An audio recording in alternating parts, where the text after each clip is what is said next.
So we're here today with Grandpa Bob Ebner, and my name's David Lorenz, and he's going to show us a little bit about the Ebner Box Factory and kind of how things and some of these machines worked here in the factory back in the day. So Grandpa, I'll turn it over to you.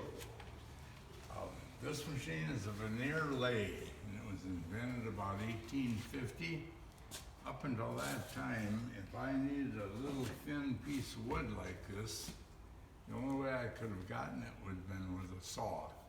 And I would have thrown away about 3 times as much sawdust making this piece of wood as I had enough in the finished product. So thin wood was rarely used and very expensive. This machine eliminated the sawdust. And the way this machine worked was they would cut a chunk off the end of a log, the length of the veneer that they needed, plus a couple inches for trim. With a block and tackle in the early days, or air or electric hoists later days, they would lower that block down in here. This spindle here had power on it. It would retract and come back in. So they would retract it, drop that block of wood in between, and it would come back in. On the ends of the spindles, there'd be a chuck like this place which would bite into the log and grip it so it could be turned. Now this machine will make any thickness of wood that we want. The thinnest that we cut commercially was 1/40 of an inch thick. This piece I had in my hand here is Berry Box veneer. It's 1/24 of an inch thick. The thickest veneer that we cut was industrial crating veneer. It was almost 1/4 of an inch thick. And that was about the range that this machine would go. I know that they can cut thinner than 1/40 because they, on your cheap hollow core doors, your face veneer on that is about 1/64.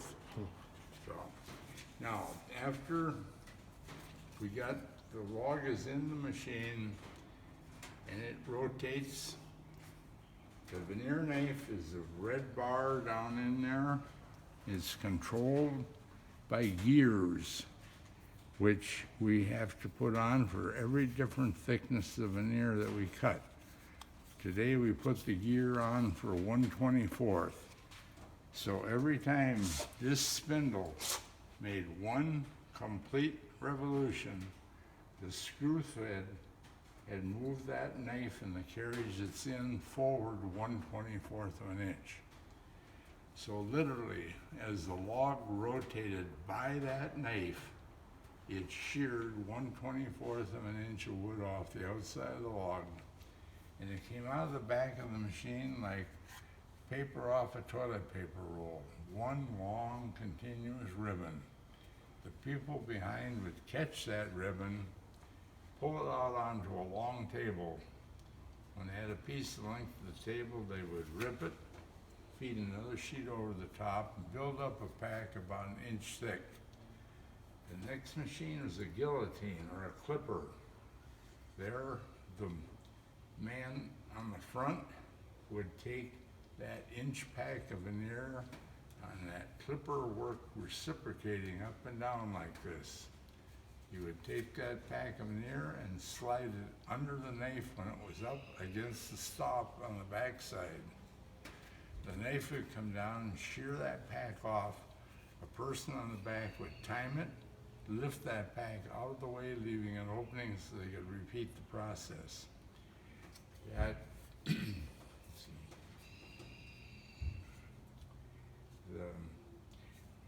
this machine gave us the thickness and the length that we needed for the box. That machine gave us the width that we needed. If we were cutting Berry Box veneer, this whole mechanism would lower down and would ride on top of the rotating log. An electric motor drove these little tiny saws that would cut about halfway through the wood so the box could be bent later. Come over here now, I can show you how we made a box.